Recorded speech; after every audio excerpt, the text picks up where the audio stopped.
ce matin, c'est un grand jour. C'est le jour de l'Éternel.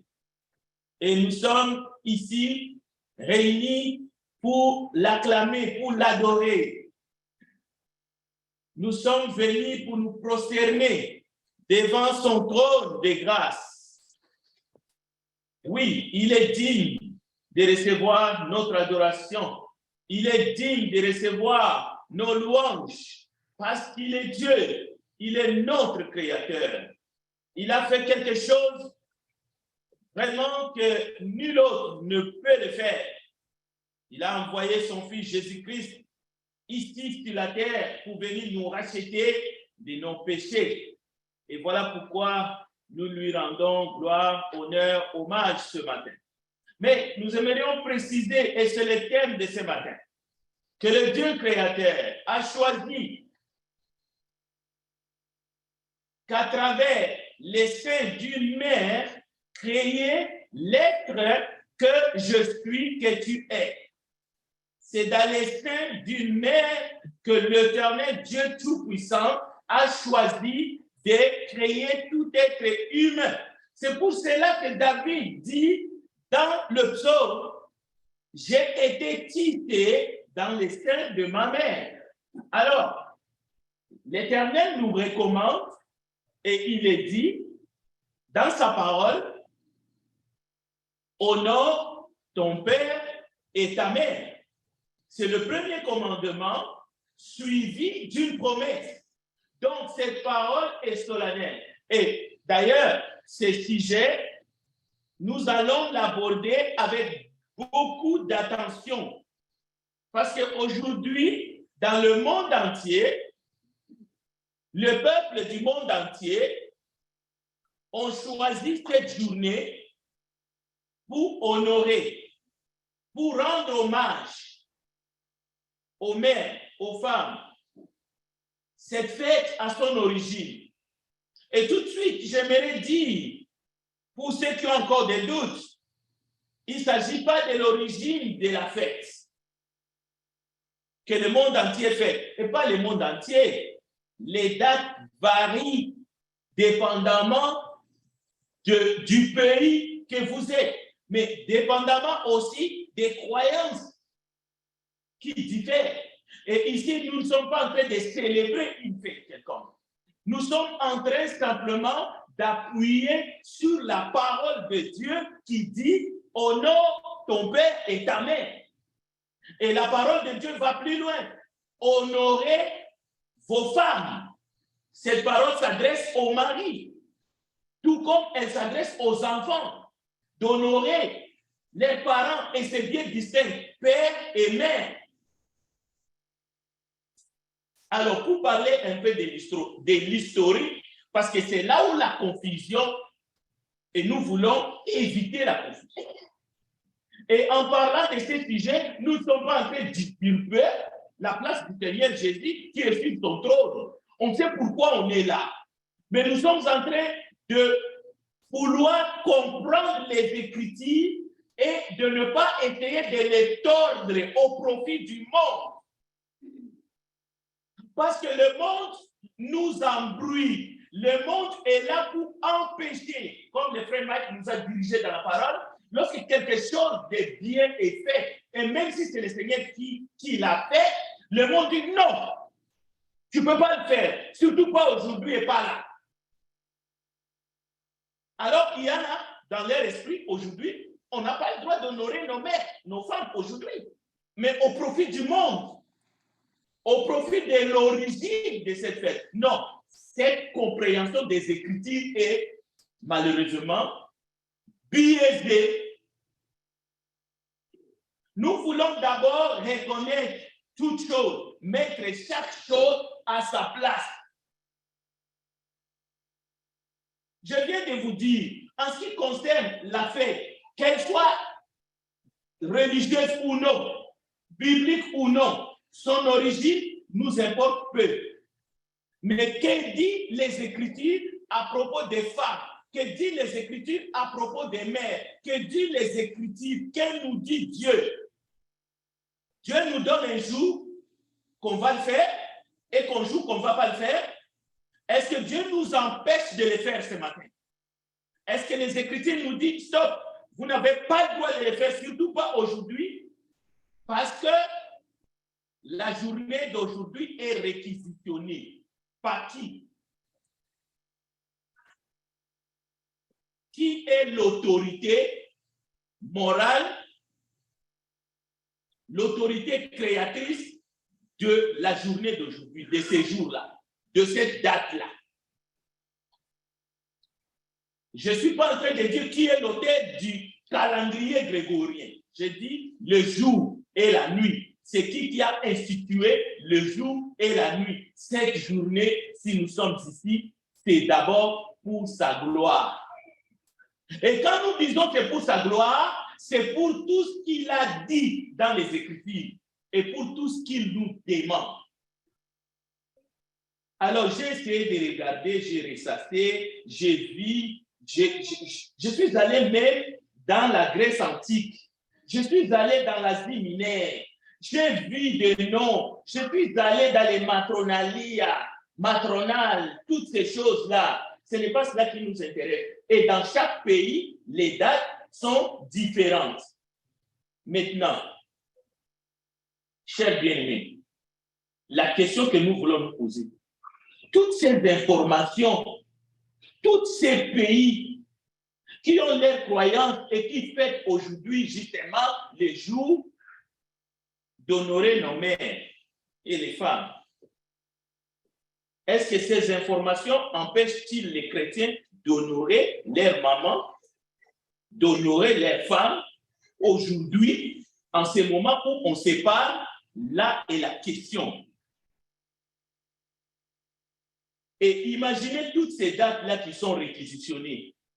Le 1er mars, le 8 mars, le 25 mars, le 7 avril, le 8 mai, le 10 mai, dépendamment des pays, comme en Corée du Sud, en Guatemala, au Mexique, au Salvador, le 10 mai et ainsi de suite. Cela veut dire, toutes ces dates-là, les chrétiens doivent s'abstenir pour ne pas être justement comme les gens du monde. Donc, on doit s'abstenir. L'Église n'a pas le droit d'organiser une activité à l'honneur de mère aujourd'hui. Qui a dit ça? Au nom de quel Dieu? Au nom de quelle doctrine? Quelle lecture de la Bible? Regardez. On peut continuer. Le 30 mai à Nicaragua, ainsi de suite. Écoutez, les chrétiens et chrétiens partout. Imaginez que tous les chrétiens dans le monde entier, toutes ces dates-là, on les met de côté. Cela veut dire que on donne aux menteurs, on donne aux pères de mensonges. Lui, il ne fait que mentir. Lui, il n'a pas créé, il n'existe même pas un bout, un quart d'heure dans les 24 heures, dans les 48 heures que Dieu nous donne et que nous respirons. Lui, il n'a rien fait. Au nom de quoi on va lui attribuer la paternité? Et encore, c'est un commandement. Honore ton père et ta mère, c'est un commandement de Dieu, suivi d'une promesse. Au nom de quoi? Au nom de quelle doctrine nous allons nous-mêmes nous empêcher d'honorer nos mères ou d'organiser une activité à leur honneur? Imaginez que nous nous privons nous-mêmes de faire le bien. Maintenant, si c'est les autres qui nous privent, mais c'est fini, nous allons entrer dans les boîtes des samedis. Parce que là, personne ne nous empêche, mais il y a des lois qui sont faites en dessous des manteaux. Non, on ne peut pas les faire à cause de ceci ou de cela. Imaginez si l'interdiction vient du monde. Quel serait notre comportement? On peut ne pas organiser une activité. Loin de là, le problème n'est pas d'avoir une activité à l'honneur, mais il ne faut pas dire qu'on n'a pas le droit de le faire. On a tout à fait le droit de le faire.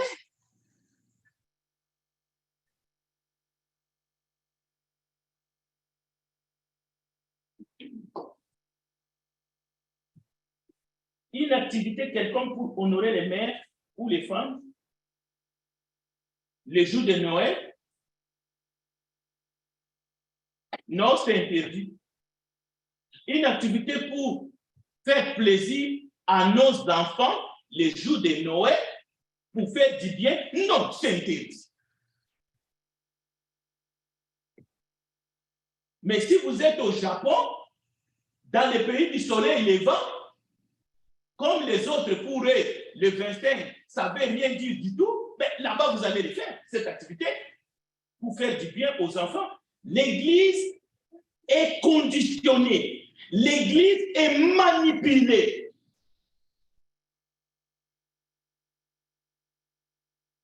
Écoutez, que vous les faites comme parents pour faire du bien à vos enfants le 25 décembre, qui n'a rien à voir avec une fête biblique. Nous verrons les fêtes religieuses, les fêtes non religieuses et même les fêtes des hommes. Que l'Église organise une activité, qu'est-ce que ça a à voir réellement avec les commandements de Dieu de faire du bien à tout temps? Que vous le faites comme parents ou que nous le faisons comme Église? La Bible ne dit-elle pas que là où il y a l'Esprit du Seigneur, c'est là où il y a la liberté? Pas la liberté d'entrer dans les choses du monde, pas dans la liberté d'essayer d'appeler les activités ou les fêtes du monde des fêtes bibliques. Non, mais faire du bien, indépendamment de toute considération. C'est de cela qu'il s'agit. Et ce matin, nous aimerions dire à toutes les mères, eh bien, bonne fête des mères. Pas parce que nous allons dans l'origine de cette fête. Non, non, non. Je reconnais, malgré là où elle est, je sais le fait, et vous aussi, que c'est à travers le sein d'une mère que Dieu a choisi de vous tisser. Et Dieu nous demande de les honorer, d'honorer nos femmes, d'honorer nos mères, et indépendamment du jour que le monde a réquisitionné ou pas. Ceci doit être clair et net.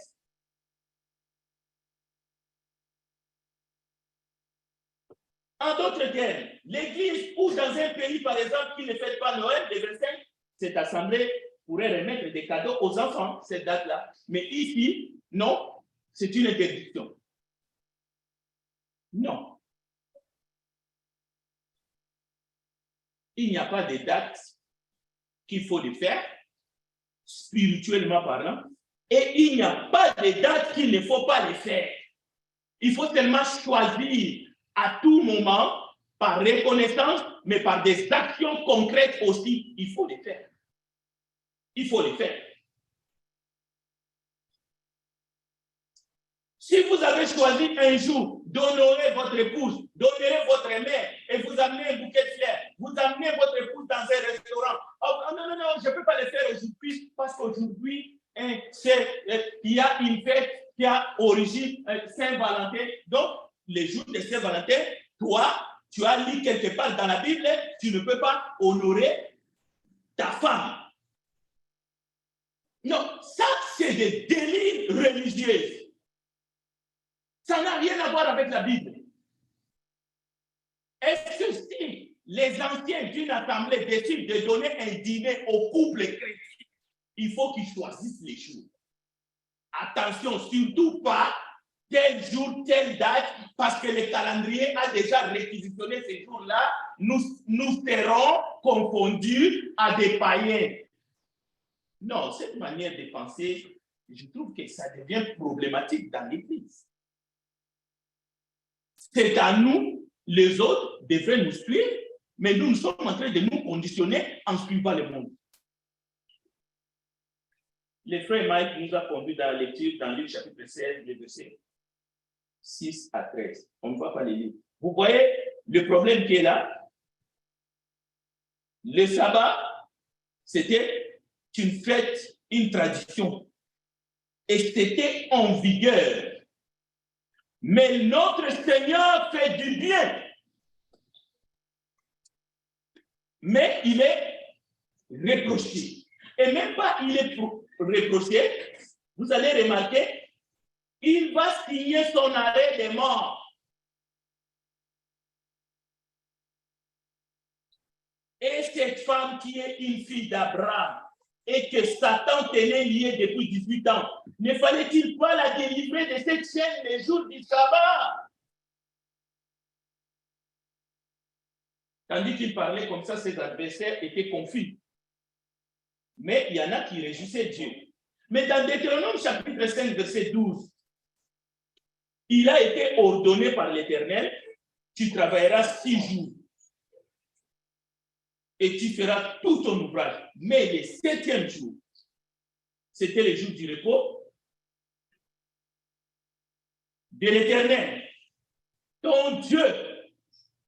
Tu ne feras aucun ouvrage, ni toi, ni ton fils, ni ta fille, ni ton serviteur, ni ta servante, ni ton bœuf, ni ton âne, ni aucune de tes bêtes, ni l'étranger qui est dans tes portes, afin que, écoutez bien, ton serviteur et ta servante se reposent comme toi.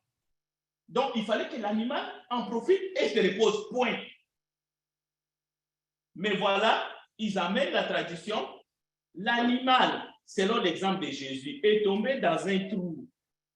Comment va-t-il se reposer dans ce trou-là parce qu'il s'est brisé la jambe? Il faut aller le faire sortir. La dame qui était malade pendant 18 ans, pourquoi il faut attendre? Il faut le délivrer.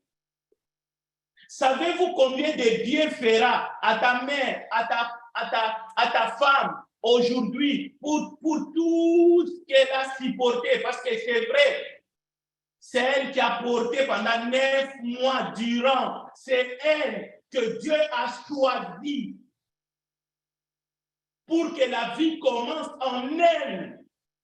Pourquoi dire non, non, non, non, non, non, on ne peut pas le faire, il faut attendre. Donc, il fallait faire attendre cette femme-là. Il fallait faire attendre cet animal qui est tombé dans un trou.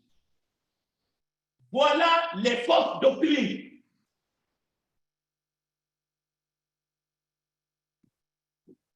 Et vous pouvez lire dans Exode chapitre 32, et nous verrons encore dans Marc, parce que Jésus dira, écoutez, le sabbat a été fait pour l'homme, et non l'homme pour le sabbat. Violer le sabbat équivalait à quoi? À la mort. Mais Jésus nous amène la vérité. Il nous montre que nous devrions faire le bien. Nous devons continuer à faire le bien, à surmonter le mal par le bien, tout le temps. Pas de prétextes, de doctrine, mais de tailler sur mesure. Non, ça n'existe pas. Et il ne suffit pas de le dire, d'honorer nos mères, nos femmes, il faut le faire. Aujourd'hui, nous sommes bénis d'avoir parmi nous les parents de notre chère Loulou. C'est une grâce de les avoir parmi nous. Parce que lorsque Dieu, qui connaît les secrets, nous demande de faire quelque chose, il sait que c'est pour notre bien. Allez voir dans votre Bible, Éphésiens chapitre 6, verset 2 à 3. Honore ton père et ta mère, quel est le premier commandement, accompagné d'une promesse pour que cela aille bien pour toi et que tu restes longtemps sur la terre. Il faut y penser 2 fois. L'Église doit réfléchir.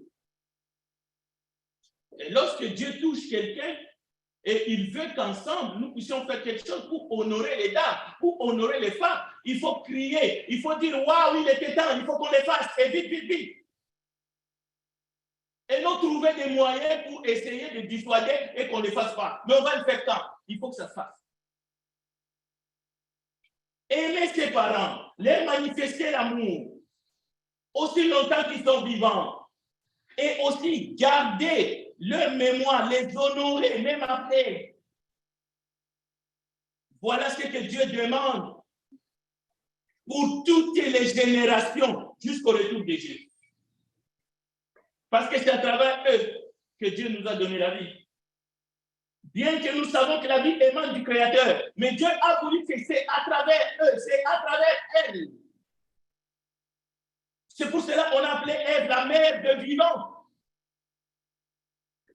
Ça, c'est l'ainsi dit le Seigneur. Mais un athée ne comprendra jamais qu'un enfant puisse faire la moindre chose qui contribue à la joie, qui contribue au bonheur, qui procure un sentiment de profonde satisfaction aux parents. Non. Même des gouvernements patriarcaux s'ils mènent, Parce qu'ils veulent prendre cette position-là. Parce qu'ils sont jaloux. Ils sont jaloux des familles soudées où il y a l'amour. Non. Alors, ils s'improvisent. Écoutez. Marc chapitre 3, verset 1. La Bible nous dit, Jésus entra de nouveau dans la synagogue. Il s'y trouvait un homme qui avait la main sèche. Cette fois-ci, c'est un homme. Nous venons de voir le cas d'une dame. Ils observaient Jésus, écoutez bien l'intention des gens qui sont là et qui voient Jésus prêcher. Ils observaient Jésus pour voir s'il les guérirait les jours du sabbat. Un homme à la main sèche, mais les autres sont là pour observer, pour voir qu'est-ce qu'ils vont faire, qu'est-ce qu'il va faire. Écoutez, Jésus dit à l'homme qui avait la main sèche, lève-toi là au milieu. Puis il est dit, es-tu permis le jour du sabbat de faire du bien ou de faire du mal, de sauver une personne ou de la tuer? Posez-vous la question, est-il permis de faire du bien ou du mal aujourd'hui? Surtout envers ceux qui nous aiment inconditionnellement, qui nous ont tout donné, qui nous ont portés dans leur sein, envers nos femmes, qui nous ont donné des beaux enfants que nous chérissons. D'ailleurs, qui donnent un sens à notre existence. Est-il permis de faire du mal ou du bien aujourd'hui? Ils gardèrent le silence. Le verset 5. Alors, promenant ses regards sur eux, avec indignation, et en même temps affligé de l'endurcissement de leur cœur, il dit à l'homme, étends ta main. Et il l'étendit et sa main fut guérie. Les pharisiens sortirent et aussitôt ils se consultèrent avec les Hérodiens sur le moyen de le faire périr. Jésus se retira vers la mer avec ses disciples. Regardez le verset 30 du même chapitre, Marc 3. Jésus parla ainsi parce qu'il disait il est possédé d'un esprit impur. Vous savez, la méchanceté peut rendre quelqu'un saint.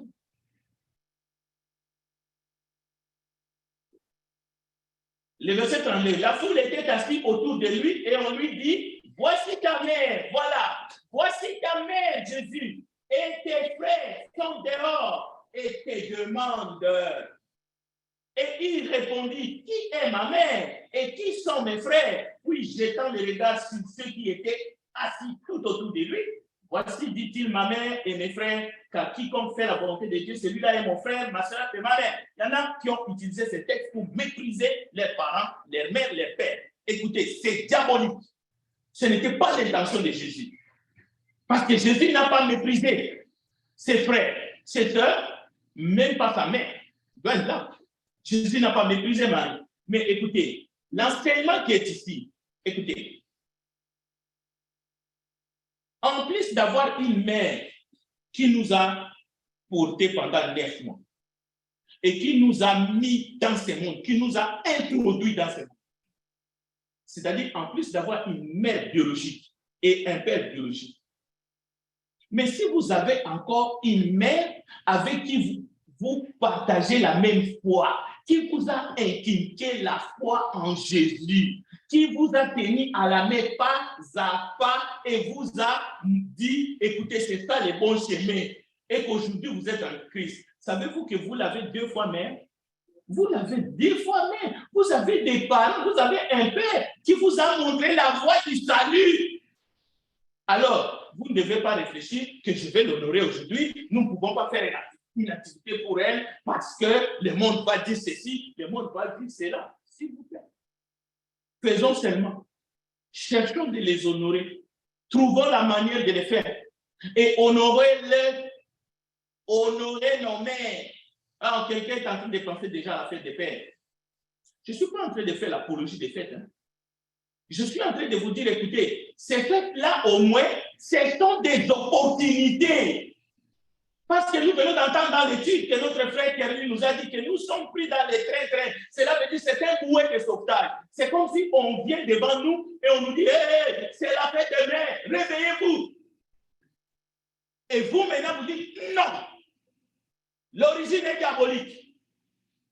Je ne veux pas qu'on m'appelle pécheur. Mais écoutez, c'est quelle Bible que vous avez? La Bible ne laisse pas l'espace à ces genres de considérations. Donc, l'Église doit prendre ses responsabilités. Mais aussi, nous devons prendre nos responsabilités individuelles. Même si vous performez dans ce sens-là, c'est-à-dire vous honorez votre maman, vous honorez votre femme, vous êtes irréprochable. Mais permettez aussi à l'Église, comme Église, nous puissions faire ces choses-là, que les hommes honorent les femmes, que les hommes honorent, nous puissions aussi avoir des activités qui vont dans ce sens-là, que ce soit pour les mères, que ce soit pour les pères. C'est ça qui amène la vie dans une assemblée. Parce qu'en les faisant, nous obéissons à la parole de Dieu. Écoutez, dans la Bible, parole de Dieu, si vous étudiez la Bible, vous allez trouver qu'il y a des fêtes non juives, religieuses ou non. Il y a des fêtes. Il y a des fêtes juives qui sont caduques, d'ailleurs, à cause de la nouvelle alliance.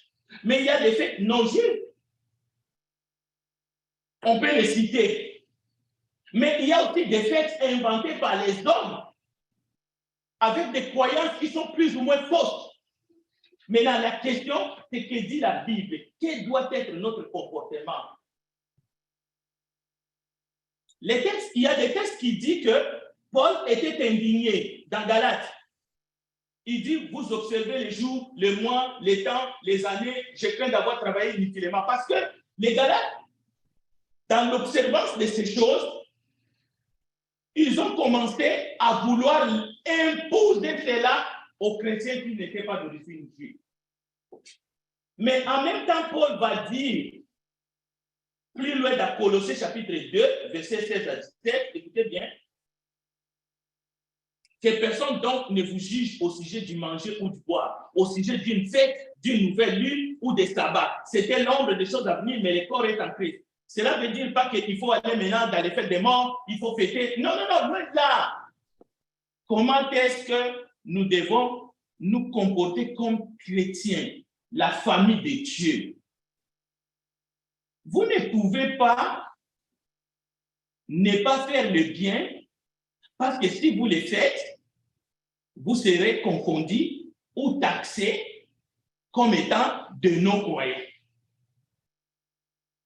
ou des adorateurs des idoles. Non, non, non. Ici, on parle du bien selon les commandements du Seigneur. C'est lui qui a dit honore ton père et ta mère, ça se limite là. Et nous pouvons le faire tout le temps. C'est la même chose. C'est lui qui a dit prends soin de tes parents. Alors lorsqu'on te dit non, non, non, non, ce que tu aurais dit faire à tes parents est une offrande à Dieu. Non. Ça, c'est la voix du diable. Bien. La liste de fêtes comme Pâques, Pentecôte, la fête de tabernacle, ainsi de suite, la fête de la dédicace, le sabbat, tout ça c'était des fêtes. Mais nous savons que ces fêtes religieuses dans l'Ancienne Alliance, l'Église du Christ dans la Nouvelle Alliance n'a pas à observer ces genres de fêtes. Ça se limite là. Mais il y a des fêtes qui sont, au fait, ce sont les humains. Mais il y a aussi des fêtes selon les fausses doctrines. Je viens de vous donner l'exemple de Noël. Ça n'a rien à voir. Mais écoutez, n'allez pas jusqu'à dire que nos enfants doivent souffrir le martyre, que le jour de Noël, ils regardent les autres enfants, ils reçoivent des cadeaux, et eux, non. Non, dites aux enfants clairement que le Père Noël n'existe pas. Point à la ligne. Mais les enfants ont tout à fait les droits de recevoir des cadeaux, que ça vienne des parents, que ça vienne de l'église, le jour de Noël. Parce que ce jour-là n'a pas été institué par les adorateurs des idoles. Ce sont, écoutez, si le 25 tombe un dimanche, donc ce n'est plus le jour d'éternel. Hein? Le 25 décembre, combien de fois le 25 décembre est tombé le dimanche? Donc ce n'est plus le jour d'éternel, c'est le jour de Père Noël, Santa Claus. Non, il faut arrêter. Écoutez, on va atterrir parce que je surveille la montre, même si on n'est pas arrivé au milieu de ce message. Existe-t-il une loi biblique qui interdirait que l'Église pratique le bien sous toutes les formes? Existe-t-il un jour? Non. La Bible dit en lui ont été créées toutes les choses qui sont dans les cieux, sur la terre, les visibles et les invisibles, trône, dignité, domination, autorité. Tout a été créé par lui et pour lui. Maintenant, nous voulons donner l'autorité à Satan, qui n'est même pas capable de créer même un petit caillou parce qu'il est menteur. Non. Écoutez, d'ailleurs, c'est une hypocrisie. Je vais terminer ici. Écoutez bien.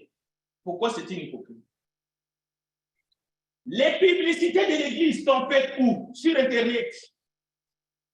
Nos photos de l'Église, nos photos de mariage, dans Facebook, même les photos les plus osées de membres du corps du Christ se retrouvent dans Facebook. Les rencontres, même les sites des rencontres, c'est sur Internet. Et quand vous y allez, il y a même des sites de rencontres chrétiennes. Imaginez. Dans les réseaux sociaux. De plus en plus, les gens gagnent leur vie dans les réseaux sociaux. Là, vous dites rien. Vos entreprises prospèrent en partie grâce aux réseaux sociaux. Vous vendez même des livres, des bibles à travers les réseaux sociaux.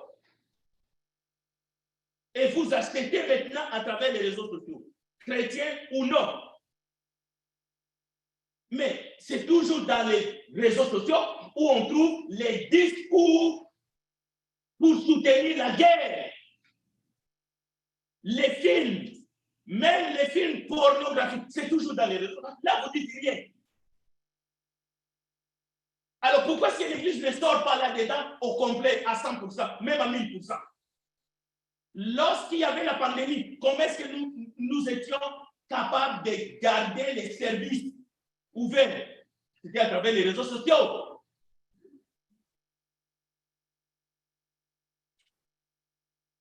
Écoutez, honorer les femmes, c'est un commandement de l'Éternel. Aux maris, honorez vos femmes. C'est ce que la Bible nous dit. Je suis un mari, mon épouse est là. La Bible me demande de l'honorer. Il faut que je fasse quelque chose. Et aujourd'hui, je vais essayer de tout faire pour essayer de l'honorer. Et je pense que vous devez le faire aussi. Mais nous devrions le faire aussi comme Église. C'est-à-dire nous ne devrions pas minimiser ces messages parce que ça se trouve dans les Écritures. Même si l'Église, même si le monde aujourd'hui fait, et il y a des fêtes comme ça, ça prend seulement un discernement. Ça prend un esprit vaillant. Il faut être vigilant.